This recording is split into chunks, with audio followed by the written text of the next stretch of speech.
नमस्कार दोस्तों, स्वागत है आपका अपने YouTube चैनल पर। दोस्तों उम्मीद आप स्वस्थ होंगे, मस्त होंगे, पढ़ाई में व्यस्त होंगे। दोस्तों जैसा लोग कि आप लोग को पता है, हम लोग बिहार दरोगा का प्रैक्टिस सेट शुरू किए हुए हैं, जो कि यूटेरिया पब्लिकेशन के द्वारा पब्लिश बुक से लिया गया है। इसमें टोटल 15 सेट को शामिल किया गया, जिसमें हम लोग 2 टेस्ट देख चुके हैं। आज का तीसरा टेस्ट है जो काफ़ी ज़्यादा इंपॉर्टेंट होने वाला है। अभी आपको पता है कि अभी वैकेंसी नहीं आई है, लेकिन आने ही वाली है, तो आप इसे अभी से ही प्रिपरेशन तैयार करके रखिए, ताकि आपको जब एग्ज़ाम आए तो आपको दिक्कत ना हो। तो आप इसे मिस नहीं कीजिए, सोल्यूशन तो ज़रूर देखिए। और इससे पहले जितने भी वीडियो हो चुका है, अगर आप नहीं देख पाए तो उसके प्लेलिस्ट का लिंक भी आपको डिस्क्रिप्शन में दे दिया गया है, उससे जाकर जरूर देखिए। उससे पहले इस वीडियो को शुरू से अंत तक देखा कीजिए, और कोई भी वीडियो पूरा शुरू से अंत तक देखिए, तब ना इसका फ़ायदा होगा, इसीलिए आप इसे मिस नहीं कीजिएगा। तो चलिए इस वीडियो को यहीं से शुरू करते हैं, ज़्यादा टाइम नहीं गवाते हैं। अगर इस चैनल पर आप नए हैं तो चैनल को सब्सक्राइब कर लीजिए, घंटी दबा लीजिए, ताकि जब वीडियो अपलोड किया जाए तो इसका नोटिफिकेशन सबसे पहले आप तक पहुंच सके। और सबसे पहले एक बात बता दें, इसमें आपको, जैसे आप लोगों को सबको पता है कि 100 क्वेश्चन को इसमें शामिल किया जाता है, और 2 घंटे का समय दिया जाता है, और 200 मार्क्स का होता है। कितना? 200 मार्क्स का होता है, तो ये भी ध्यान रखिएगा। तो चलिए हम लोग आगे बढ़ते हैं। ये सब तो बेसिक चीज़ है, सबको पता है ही, फिर भी एक बार ध्यान दिलाना जरूरी होता है। तो चलिए आज का टेस्ट जो है, पहला क्वेश्चन हम लोग शुरू करते हैं। कहता है, वर्ष 1955 में गठित करवे समिति का संबंध निम्न में से किससे है? करवे समिति का संबंध जो है लघु उद्योग से, लघु उद्योग से है। बी नंबर से आंसर होगा लघु उद्योग से। आगे कहता है, स्वतंत्रता के समय देश के लगभग कितने प्रतिशत जनसंख्या कृषि पर निर्भर थी? जिस समय देश स्वतंत्र हुआ था उस समय देश की जनसंख्या का कितना प्रतिशत कृषि पर निर्भर था, ये आपको बताना है। तो 75%। सी नंबर से आंसर होगा 75%। चलिए आगे कहता है, भारत में सामाजिक बैंकिंग सेवा की शुरुआत किस वर्ष प्रारंभ हुई थी? भारत में सामाजिक बैंकिंग सेवा की शुरुआत जो है किस वर्ष प्रारंभ हुई थी? तो इसका सही आंसर हो जाएगा 1969 में। कब? 1969 में। बी नंबर से आंसर 1969। आगे कहता है, और पहली बार जो आपको बैंकों का राष्ट्रीयकरण भी यहीं से किया गया था, ये भी ध्यान रखिएगा। आगे कहता है, भारत के पशुधन में सर्वाधिक आय किसका है? तो इसका सही आंसर हो जाएगा आपको मुर्गी पालन, मुर्गी पालन में। बी नंबर से आंसर हो जाएगा।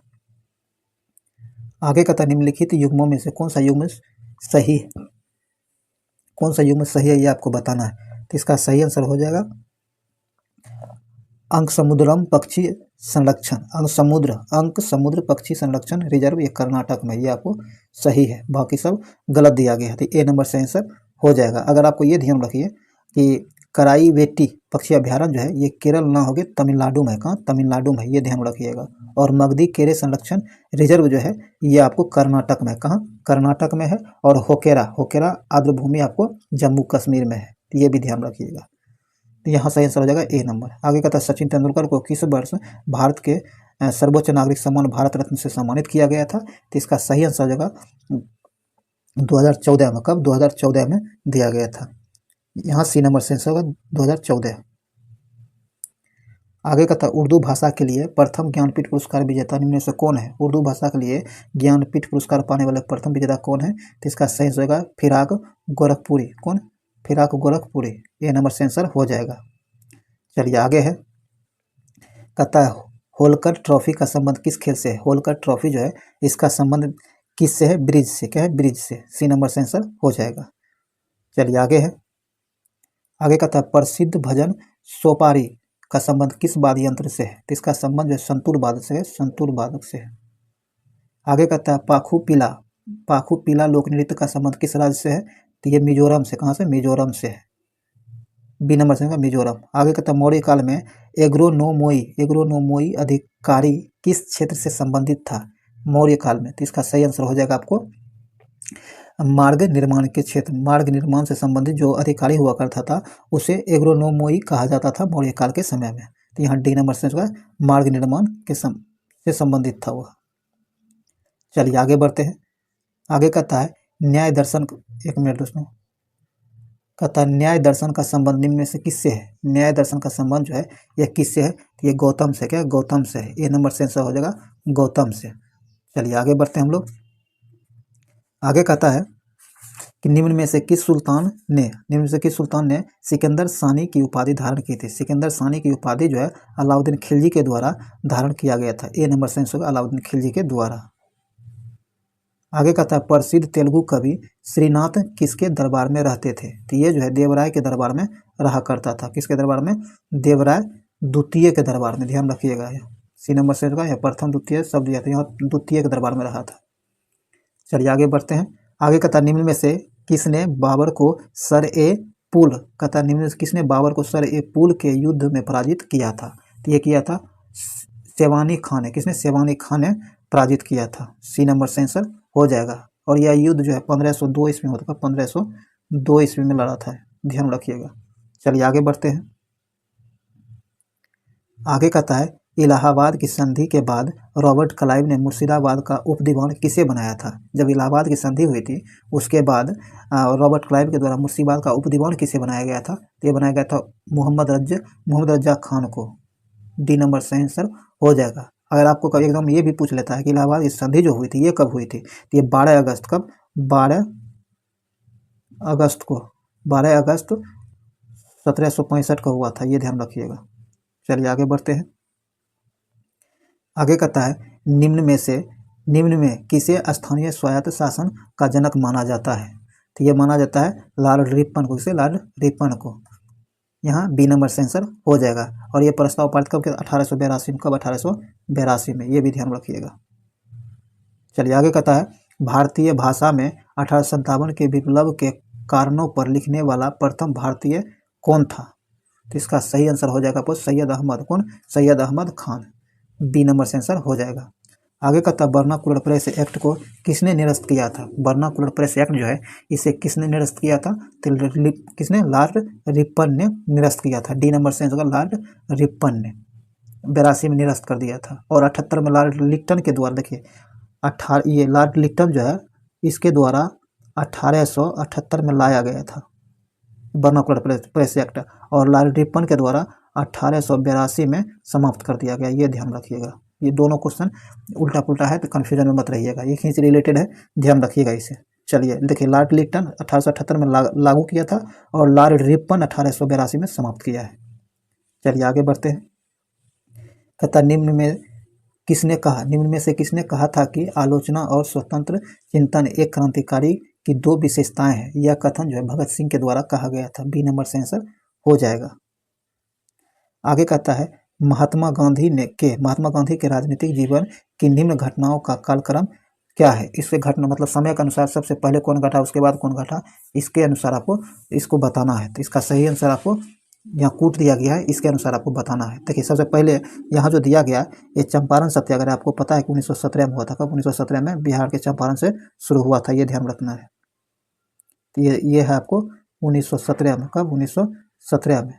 और ये अहमदाबाद हड़ताल जो है ये आपको 1918 में हुआ था। कब? 1918 में, सॉरी 1918।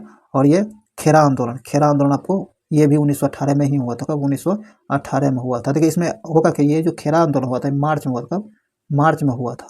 और ये आपको अहमदाबाद हड़ताल जो हुआ था ये फरवरी में हुआ था, क्योंकि ईस्वी तो सेम है तो आपको मंथ भी याद रखना पड़ेगा, तो फरवरी में हुआ था। और ये वो सहयोग आंदोलन आपको पता ही है 1920-22 तक चला था। 1920 से में शुरू हुआ, 22 तक चला था। तो यहाँ आप इसके अनुसार देखिए 1 2 3 4 हो जाएगा। 1 2 3 4, यहाँ सी नंबर से आंसर हो जाएगा। ये इस भी देखिए दोस्तों, ये बोर्ड पर लिखना पड़ता है, थोड़ा सा दिक्कत हो रहा है, आप लोग देख लीजिएगा।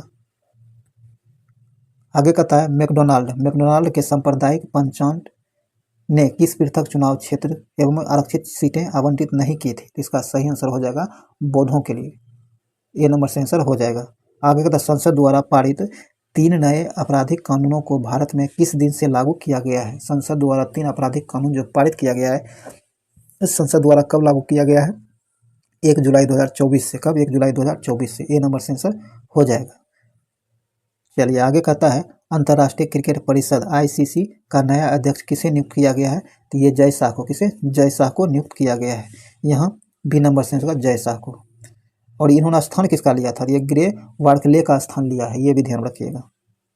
आगे कहता है हाल ही में राष्ट्रीय आपातकाल के 50 वर्ष पूरे हुए, इसे किस तिथि को लागू किया गया था?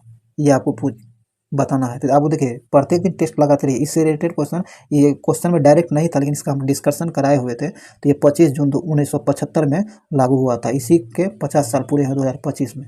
तो ये ध्यान रखिएगा। तो यहाँ बी नंबर से आंसर हो जाएगा। तो इसीलिए डिस्कशन बहुत जरूरी है और आप प्रत्येक सेट को शुरू से अंत तक जरूर से जरूर देखा कीजिए। आगे कहता है विश्व आर्थिक मंच द्वारा जारी वैश्विक लैंगिक अंतराल सूचकांक 2024 में भारत की रैंक क्या है?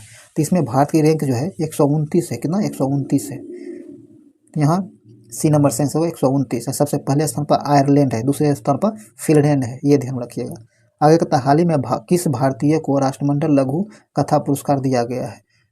राष्ट्रमंडल लघु कथा पुरस्कार जो दिया गया है, यह दिया गया आपको संजय ठाकुर, सॉरी संजना ठाकुर, क्यों संजना ठाकुर को, ये नंबर से आंसर हो जाएगा। आगे कहता है केंद्रीय बजट 2024-25 को 4 विषयों में बांटा गया है। निम्न में से कौन सा विषय, निम्न में से कौन एक विषय उसमें शामिल नहीं है? जो शामिल नहीं था उसे बताना है। तो यह शिक्षा इसमें शामिल नहीं था, बी नंबर से आंसर हो जाएगा। चलिए आगे बढ़ते हैं।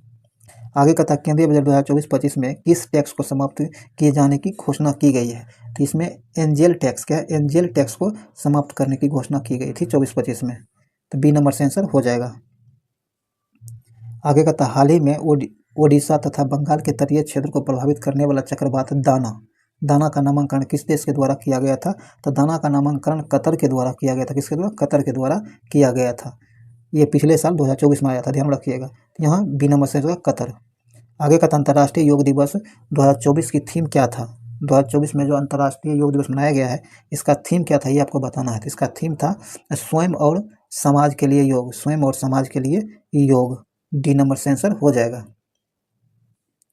आगे कहता है ऑपरेशन नन्हे फरिश्ते किस केंद्रीय बल द्वारा चलाया गया एक बचाव अभियान है? तो इसका सही आंसर हो जाएगा आपको रेलवे सुरक्षा बल। किसे? रेलवे सुरक्षा बल के द्वारा चलाया गया था, ए नंबर से आंसर हो जाएगा।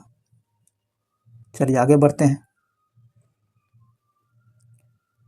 आगे कहता है कि हाल ही में, क्या है? हाल ही में किस मंत्रालय द्वारा प्रोजेक्ट परी जिसका फुल फॉर्म था पब्लिक आर्ट ऑफ इंडिया का शुभारंभ किया गया है? तो ये किस विभाग के द्वारा शुरू किया गया ये आपको बताना है। संस्कृति मंत्रालय के द्वारा। किसके द्वारा? संस्कृति मंत्रालय के द्वारा इसकी शुरुआत की गई है। आगे कहता है हाल ही में किस देश द्वारा विश्व में पहली बार एक व्यक्ति के मस्तिष्क को डॉक्टर द्वारा मस्तिष्क प्रत्यारोपण किया गया था? तो इसका सही आंसर हो जाएगा आपको ब्रिटेन के डॉक्टरों के द्वारा, बी नंबर से ब्रिटेन के डॉक्टरों के द्वारा। चलिए आगे कहता है पेरिस ओलंपिक 2024 में भारत ने कुल कितने पदक अपने नाम किया था? पेरिस ओलंपिक 2024 जो हुआ था, इसमें भारत ने कितने पदक जीता था? तो 6 पदक जीता था। बी नंबर से होगा 6 पदक। ये ओलंपिक अब 33वें क्रम का था। कितना? 33वें क्रम का ये ओलंपिक था और ये पेरिस में आयोजित किया गया था, ध्यान रखिएगा। पेरिस और फ्रांस दोनों में किया गया था। हाँ, पेरिस और फ्रांस दोनों में। तो ये जो 6 पदक जीता है, इसमें 1 रजत और 5 कांस्य पदक जीता है। देखिए ये क्वेश्चन पूछा गया है, जो पीछे हम लोग टेस्ट किए हैं उसमें भी पूछा गया है, यह ध्यान रखिएगा। तो इसीलिए प्रत्येक टेस्ट जरूर दिया कीजिए। आगे कहता है केंद्र सरकार द्वारा संविधान हत्या दिवस किस तिथि को मनाया गया? देखिए ये भी रिपीटेड क्वेश्चन है, ये भी पिछले सेट में आया हुआ है और पीछे भी पूछा गया है। ये 25 जून को। कब? 25 जून को, सी नंबर से आंसर हो जाएगा। आगे कहता है बिहार के पहले शुष्क बंदरगाह का उद्घाटन किसके द्वारा किया गया था? तो ये श्री नीतीश कुमार के द्वारा शुरू किया गया, ये नीतीश मिश्रा के द्वारा शुरू किया। किसके द्वारा? नीतीश मिश्रा। ये जो है उद्योग मंत्री हैं। कौन? उद्योग मंत्री हैं। इन्हीं के द्वारा जो है नीतीश मिश्रा के द्वारा इसका उद्घाटन किया गया था। यहाँ ध्यान रखिएगा, श्री नीतीश कुमार गलती हो जाएगा, यहाँ श्री नीतीश मिश्र हो जाएगा जो आपको उद्योग मंत्री रहा है। यहाँ सी नंबर से आंसर हो जाएगा। चलिए आगे कहते हैं देश में सबसे चौड़े रेल सड़क पुल का निर्माण कहाँ किया जा रहा है? देश में सबसे चौड़े रेल सड़क पुल का निर्माण जो किया जा रहा है, ये काशी में किया जा रहा है। कहाँ? काशी में किया जा रहा है। यहाँ डी नंबर से आंसर हो जाएगा। आगे कहता है हाल ही में किस बीमारी को WHO द्वारा स्वास्थ्य आपातकाल के रूप में घोषित किया गया है? तो यह किया गया आपको मंकी पॉक्स को। किसे? मंकी पॉक्स को स्वास्थ्य आपातकाल घोषित किया गया है। 3 नंबर से आंसर हो जाएगा। आगे कहता 2024 के T20 विश्व कप में प्लेयर ऑफ द टूर्नामेंट किसे घोषित किया गया था? तो प्लेयर ऑफ टूर्नामेंट जो घोषित किया गया था जसप्रीत बुमराह को। किसे? जसप्रीत बुमराह को घोषित किया गया था। ए नंबर सही आंसर हो जाएगा, जसप्रीत बुमराह। चलिए आगे बढ़ते हैं। कहता केंद्र सरकार द्वारा स्मार्ट सिटी मिशन योजना की समय सीमा कब तक के लिए बढ़ा दिया गया है? स्मार्ट सिटी मिशन योजना जो था इसका समय सीमा कब तक बढ़ा दिया गया है आपको बताना है। तो इसका सही आंसर हो जाएगा मार्च 2025 तक। कब? मार्च 2025 तक बढ़ा दिया गया है। सी नंबर से आंसर हो जाएगा। आगे कहता हाल ही में कुल कितनी महिलाओं को वर्ष 2024 का पद्म पुरस्कार से सम्मानित किया गया है या देने की घोषणा की गई है। तो इसका सही आंसर हो जाएगा आपको 23 महिलाओं को। कितना? 23 महिलाओं को। सी नंबर से आंसर हो जाएगा। चलिए आगे कहता है कि गुरु दक्षिणा शब्द में कौन सा समास है। गुरु दक्षिणा जो है इसमें कौन सा समास है ये आपको बताना है। इसमें क्या है? तत्पुरुष समास है। तत्पुरुष समास है। सी नंबर से आंसर हो जाएगा। चलिए आगे बढ़ते हैं। आगे कहता है भाषा की सबसे छोटी इकाई निम्न में से क्या है। भाषा की सबसे छोटी इकाई आपको पता है वर्ण होता है। क्या? वर्ण होता है। बी नंबर से आंसर हो जाएगा। आगे कहता है अति आवश्यक किस संधि का उदाहरण है। अति आवश्यक जो है किस संधि का उदाहरण है। तो यन संधि का। किसका? यन संधि का उदाहरण है। चलिए आगे बढ़ते हैं। आगे कहता है अंधे के हाथ में बटेर लगना मुहावरे का अर्थ क्या है। अंधे के हाथ में बटेर लगना मुहावरे का सही अर्थ है बिना परिश्रम का सफलता मिलना। डी नंबर से आंसर हो जाएगा। आगे है निम्नलिखित वाक्यों में किसमें कर्म अकर्मक अकर्मक क्रिया प्रयुक्त हुआ है। इसका सही आंसर हो जाएगा शिशु।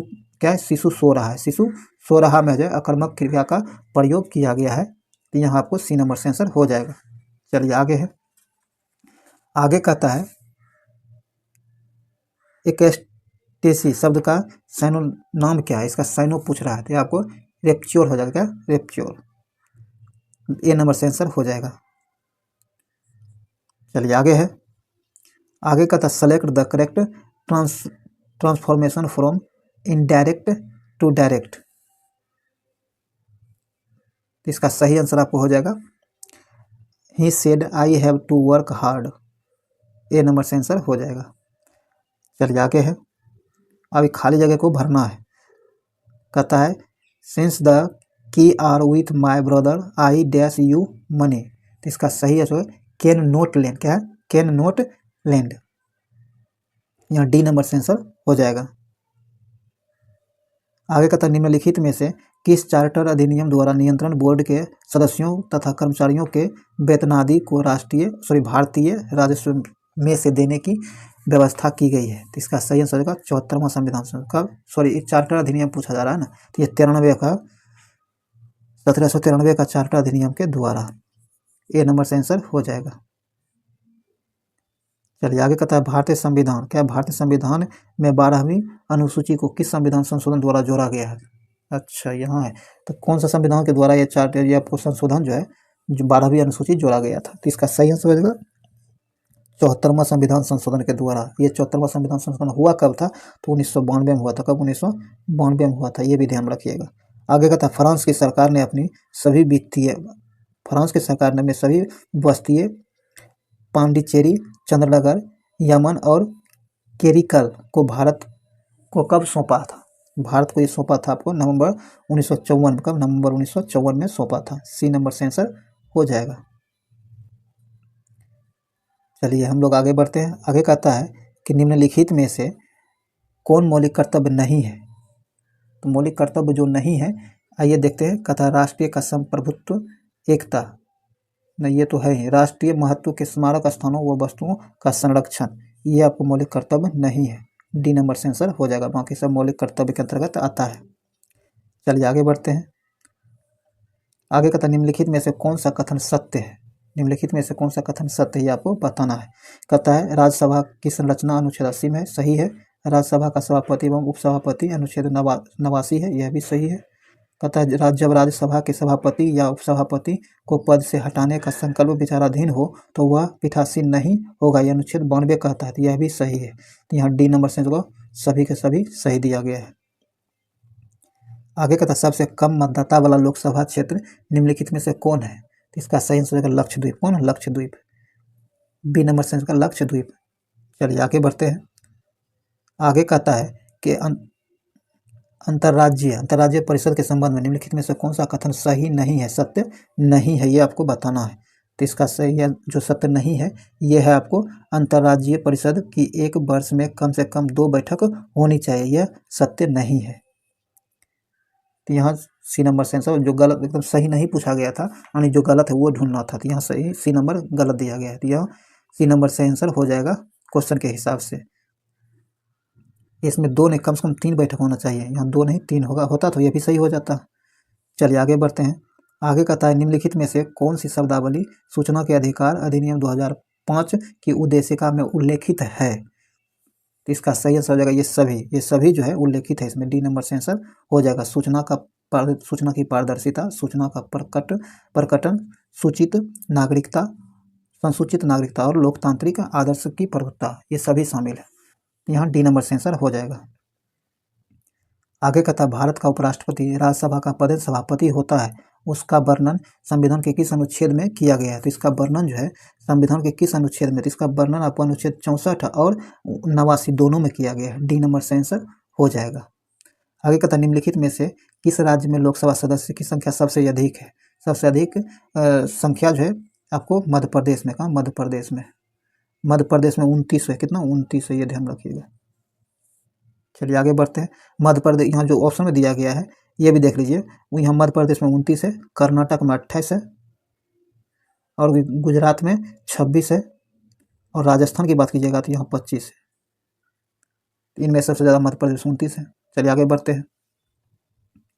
आगे कहता है अंडमान सागर, क्या अंडमान सागर एवं दक्षिण चीन सागर को जोड़ने वाली जल संधि निम्नलिखित में से कौन है।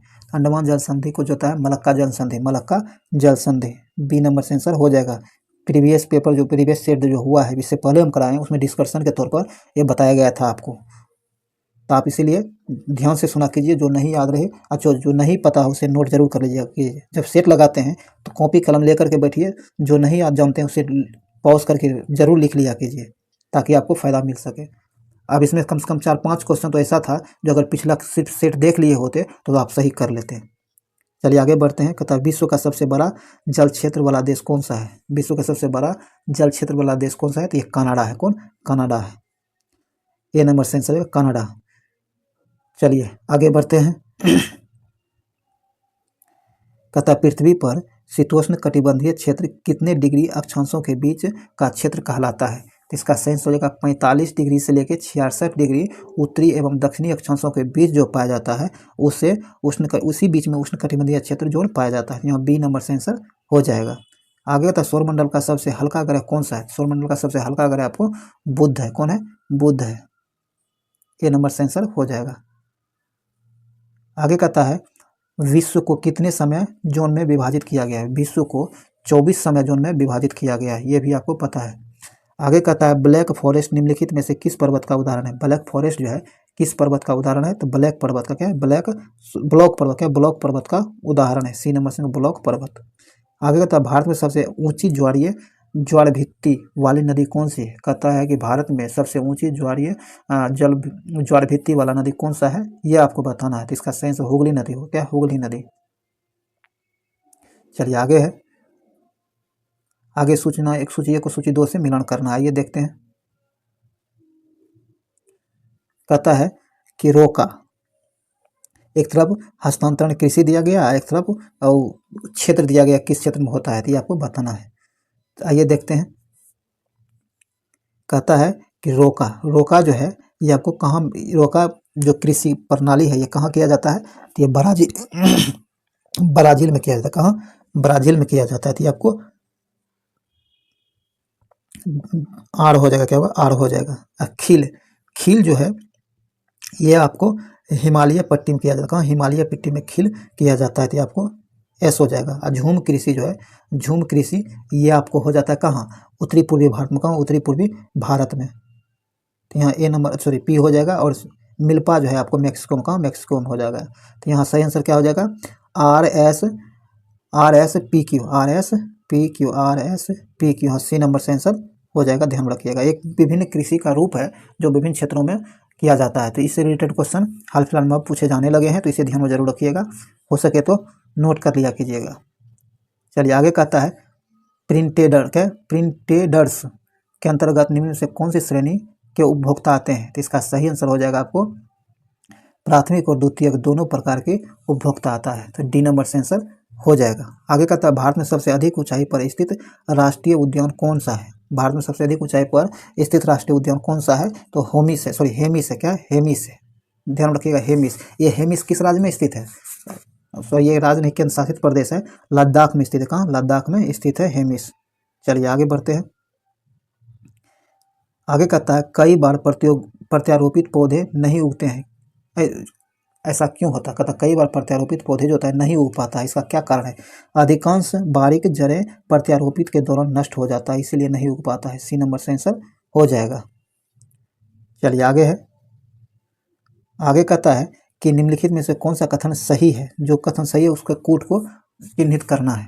तो इसमें जो आपको सिर्फ पता, वायरस में ऊर्जा उत्पादन के लिए आवश्यक एंजाइम की कमी होती है, तो सिर्फ एक ही सही है, बाकी कोई नहीं। यहाँ ए नंबर सही आंसर हो जाएगा, केवल एक। चलिए आगे है। आगे कहता कटे हुए सेब का भूरापन कम कैसे किया जा सकता है? कटे हुए सेब जो है भूरापन हो जाता है, इसे कैसे कम किया जा सकता है? तो नींबू के रस का प्रयोग करके इसे कम किया जा सकता है, ध्यान रखिएगा। सी नंबर से आंसर हो जाएगा। आगे कहता है पादप कोशिका में निम्नलिखित में से किसमें अपना स्वयं का डीएनए होता है? तो स्वयं का जो डीएनए होता है ये माइटोकॉन्ड्रिया और क्लोरोप्लास्ट में। यहाँ आपको सी नंबर से आंसर हो जाएगा। आँख के सबसे बाहरी भाग को क्या कहते हैं? आँख के सबसे बाहरी भाग को कोर्निया कहा जाता है, कोर्निया। और आपको जब नेत्रदान किया जाता है तो उसमें कोर्निया का ही दान किया जाता है, ये भी ध्यान रखिएगा, क्वेश्चन में पूछा भी गया है। आगे का था निम्नलिखित में से कौन सा एंजाइम अग्न्याशय ग्रंथि से निकलती है? तो ये ट्रिप्सिन ग्रंथि एंजाइम निकलती है अग्न्याशय ग्रंथि से। सी नंबर से आंसर हो जाएगा, डी नंबर क्या है? डी नंबर से आंसर हो जाएगा। आगे का था निम्नलिखित में से कौन सा प्रमुख लक्षण संघ मोलास्का जंतु के हैं? तो इसका सही आंसर हो जाएगा आपको संघ मोलास्का जंतु का कौन सा लक्षण है? तो ये सभी है, क्या है? सभी है, डी नंबर से होगा सभी। इस संघ के जंतु का रक्त रंगहीन होता है, उत्सर्जन वृक्क द्वारा होता है, इसमें शोषण गिल्स और टिनिडिया द्वारा होता है, दोनों के द्वारा शोषण होता है। तो यहाँ डी नंबर से इसमें सभी। आगे कहता मानव शरीर का कौन सा अंग डिप्थीरिया रोग से प्रभावित होता है? डिप्थीरिया रोग से प्रभावित होने वाला मनुष्य का कौन सा अंग है? तो ये आपको श्वास नली है। कौन? श्वास नली है, डी नंबर से होगा श्वास नली। चलिए आगे है। आगे फिर सूची 1 को सूची 2 से मिलन करना है, ये देखते हैं हम लोग। कहता है सबसे बड़ी ग्रंथि कौन सी है? सबसे बड़ी ग्रंथि कौन सी है? तो आपको पता है यकृत है। कौन? यकृत है। और सबसे बड़ा कपी कौन सा है? तो ये आपको गोरिल्ला है। और सबसे बुद्धिमान कपी कौन है? सबसे बुद्धिमान कपी जो आपको पता है चिंपैंजी होता है। कौन होता है? चिंपैंजी होता है। तो यहाँ क्यू हो जाएगा, क्यू हो जाएगा। और सबसे छोटा कपी आपको गिब्बन हो। कौन? गिब्बन हो जाएगा। तो इस प्रकार इसका सही आंसर क्या हो जाएगा? आर पी क्यू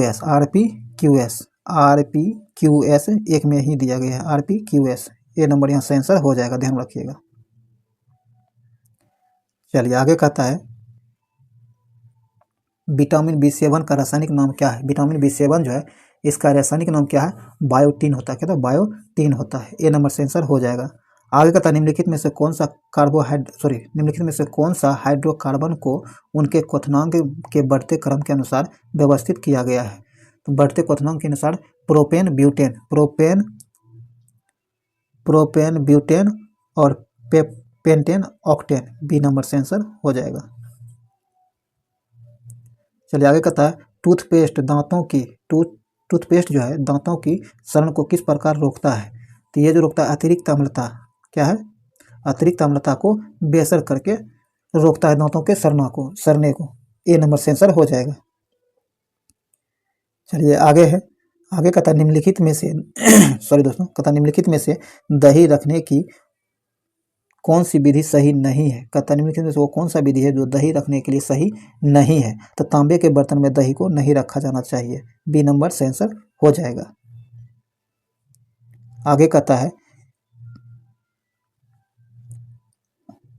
है कि जब किसी भी अन्य तरल पदार्थ की तुलना में अधिक पदार्थों को घोल सकता है, वो कौन है?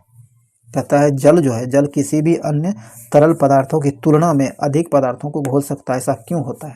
तो ऐसा इसलिए हो पाता है क्योंकि यह प्रकृति में द्विध्रुवीय है। क्या? यह प्रकृति में द्विध्रुवीय है। ए नंबर से आंसर हो जाएगा। आगे कहता है निम्नलिखित में से कौन सा थर्मोप्लास्टिक का उदाहरण नहीं है? ध्यान रखिएगा, थर्मोप्लास्टिक का उदाहरण नहीं है। तो ये मेलानाइन। कौन? मेलामाइन, डी नंबर से मेलामाइन। आगे कहता निम्नलिखित धातुओं की क्रियाशीलता, निम्नलिखित धातुओं की क्रियाशीलता को अवरोही क्रम में व्यवस्थित करें। तो इससे जो है व्यवस्थित कीजिएगा तो इसका सही हो जाएगा। सबसे पहले कौन आ जाएगा? पोटेशियम, सोडियम, कैल्शियम और मैग्नीशियम। पोटेशियम यानी 2 1 4 2 1 4 2 1 4 2 1 4, यहाँ 2 1 4 डी नंबर से आंसर हो जाएगा। चलिए आगे है, आगे कहता है दोस्तों कि निम्नलिखित में से क्या है? निम्नलिखित में से कौन सा, निम्नलिखित में से कौन सा निम्नलिखित में से किसका प्रयोग प्रकाश विद्युत सेल में इलेक्ट्रोड के रूप में किया जाता है? कहता निम्नलिखित में से वह कौन है जिसका प्रयोग प्रकाश विद्युत सेल में इलेक्ट्रोड के रूप में किया जाता है? तो इसका सही आंसर हो जाएगा आपको इलेक्ट्रोड के रूप में जो होता है आपको सीजियम और पोटेशियम दोनों का। तो डी नंबर से आंसर होगा सीजियम और पोटेशियम दोनों का। आगे कहता है तरल नाइट्रोजन, तरल नाइट्रोजन Ln2 के बारे में निम्नलिखित कथनों पर विचार कीजिए। आइए इस पर जो है कहता कौन सा कथन सही है ये आपको बताना है। आइए देखते हैं। कहता यह एक रंगहीन, गंधहीन, गैर संरक्षक और गैर ज्वलनशील और अत्यधिक ठंडा तरल है। तो यह सही है। इसे सतह पर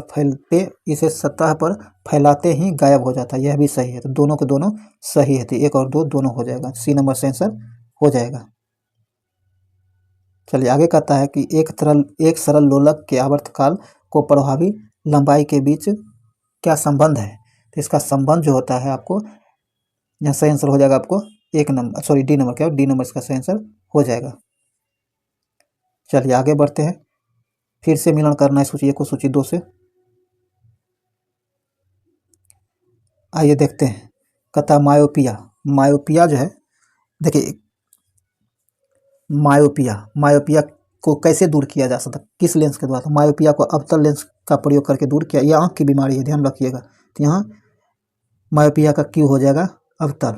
उसके बाद हाइपरमेट्रोपिया को किससे दूर किया जाता है? उत्तल लेंस से। किसे? उत्तल लेंस का प्रयोग करके। और प्रेस्बोयापिया इसका जो है द्विफोकल लेंस का प्रयोग करके। अब बाकी दृष्टि विषम ये आपको बेलनाकार। तो इस प्रकार हो जाएगा QPSR। तो यहाँ सी नंबर से आंसर हो जाएगा, ध्यान रखिएगा। चलिए आगे बढ़ते हैं। आगे कहता है जब सूर्य की रोशनी बारिश की बूंदों पर पड़ती है तो इंद्रधनुष बनता है। इसके लिए निम्नलिखित में से कौन सा भौतिक घटनाएं जिम्मेदार है? तो इसके लिए कौन सी भौतिक घटनाएं जिम्मेदार है ये आपको बताना है। कहता परावर्तन, अपवर्तन और आंतरिक परावर्तन, ये सभी है, ये सभी जो इसके लिए जिम्मेदार कारण है। डी नंबर से आंसर हो जाएगा। आगे फिर से आइए आगे कहता है निम्नलिखित कथनों पर विचार कीजिए। उपयुक्त कथन अल्बर्ट आइंस्टीन के सापेक्षता के सामान्य सिद्धांत पर भविष्यवाणी है जिनके अक्सर मीडिया में चर्चा होती है। सापेक्षता के सिद्धांत पर आधारित है और इसके बारे में जो कथन दिया गया है उनमें हम लोग को देखना है। तो इसका जो है सभी सही हो जाएगा, इसका सभी है। डी नंबर सभी इससे रिलेटेड है, डी नंबर से आंसर हो जाएगा। चलिए आगे बढ़ते हैं। आगे कहता है कि बॉल बेरिंग का उपयोग साइकिल, कार आदि में किया जाता है। ऐसा क्यों किया जाता है? बॉल बेरिंग का प्रयोग जो साइकिल या फिर कार किसी में भी किया जाता है। क्यों किया जाता है? ये इसलिए किया जाता है ताकि पहिए और धुरी के बीच संपर्क का प्रभावी क्षेत्र कम हो जाता है। सी नंबर से आंसर हो जाएगा, जिसके कारण उसको घूमने में आसान होता है। सी नंबर से आंसर हो जाएगा। आगे कहता है ठंडे कक्ष में रखे गए फल लंबे समय तक सुरक्षित रहते हैं। ऐसा क्यों होता है? तो ऐसा इसलिए होता है क्योंकि शोषण की दर कम हो जाती है। सी नंबर से आंसर हो जाएगा। आगे कहता है कि निम्नलिखित में से कौन सा उपकरण यांत्रिक ऊर्जा को ध्वनि ऊर्जा में रूपांतरित करता है? यांत्रिक ऊर्जा को, ध्यान रखिए, यांत्रिक ऊर्जा को ध्वनि ऊर्जा में। तो ये सितार है। कौन है? सितार है। ए नंबर से सितार। अब आइए मैथ शुरू हो रहा है यहाँ, तो इसे देख लीजिए, आप इसे सॉल्व कर लीजिए। कहता 25 छात्र एक क्लास में, 12 के पास अर्थशास्त्र और 8 के पास अर्थशास्त्र, 8 ने अर्थशास्त्र लिया। 12 के पास अर्थशास्त्र था और 8 अर्थशास्त्र पर इतिहास नहीं लिया। तो इसका सही आंसर आप नोट कर लीजिए और इसे बनाकर आप लोग देख लीजिएगा। तो इसका सही आंसर हो जाएगा आपको ए नंबर। मैथ आप लोग छोड़िएगा नहीं, बना जरूर लीजिएगा, क्योंकि थोड़ा सा व्यवस्था कम होने की वजह से लिखने में दिक्कत हो रहा है, इसलिए हम नहीं बता पा रहे हैं, लेकिन आप लोग इसे सॉल्व जरूर कर लीजिएगा। इसका सही आंसर डी हो जाएगा, 97 का डी हो जाएगा, 98 का आपको सी हो जाएगा। और 99 की बात कही है तो 99 का आंसर आपको बी हो जाएगा, सॉरी 99 का आंसर बी हो जाएगा, 3%। और 100 जो है आखिरी क्वेश्चन का आंसर जो है ये हो जाएगा आपको सी नंबर। क्या है? सी नंबर इसका आंसर हो जाएगा। तो ये ध्यान रखिएगा दोस्त। देखिए मैथ हम इसलिए छोड़ दे रहे हैं क्योंकि सॉल्व करने में यहाँ उंगली से लिखा जा रहा है, तो उंगली से लिखने में थोड़ा सा दिक्कत हो पा रहा है, व्यवस्था थोड़ा सही नहीं हुआ, इसलिए दिक्कत हो रहा है। लेकिन आप लोग इसे जरूर सॉल्व कर लीजिए। इसका PDF जो आप टेलीग्राम से डाउनलोड कर लीजिएगा, जिसका लिंक डिस्क्रिप्शन में दे दिया गया है। तो चलिए इस वीडियो को यहीं समाप्त करते हैं। और देखिए एक बात और ध्यान रखिएगा, जब भी टेस्ट देने बैठिए तो कॉपी कलम लेकर जरूर बैठा कीजिए। तो चलिए इस वीडियो को यहीं समाप्त करते हैं, मिलते हैं अगले वीडियो, तब तक के लिए जय हिंद।